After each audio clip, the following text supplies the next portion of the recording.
that differences among human beings have always been perceived in different ways. It was Christian moralists who emphasized the humanity of all so-called savages and endorsed missionizing efforts. But seeing non-Christians as actually or potentially human because they were worthy of being converted to the Christian faith meant seeing difference as incompleteness, and thus making the direction of progress depend on a particular ideological choice.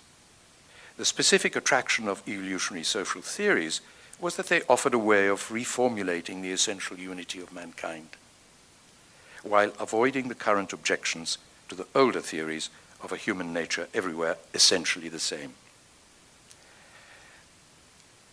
Mankind was not one because it was everywhere the same, but because the differences represented different stages in the same process. And by agreeing to call the process progress, one could convert the social theory into a moral and political one.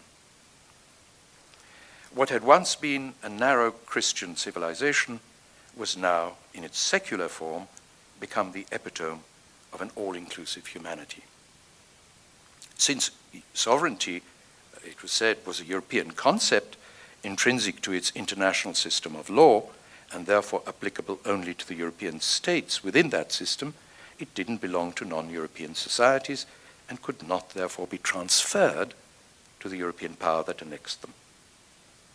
19th century international lawyers who adopted an evolutionary perspective saw their movement as the organ of the juridical conscience of the civilized world, a standpoint in which much more is involved than mere prejudice, because it was precisely this that allowed them to invoke universality as a principle, but treat actual situations in their particularity.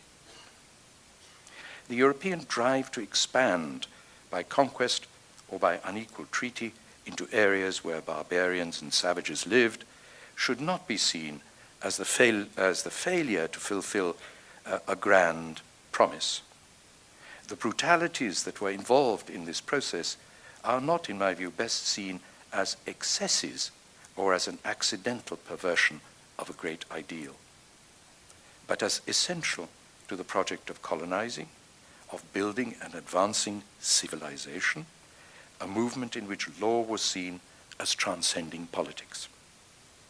It's this aspect of the civilizing mission as the project of constructing international society that I think deserves more attention.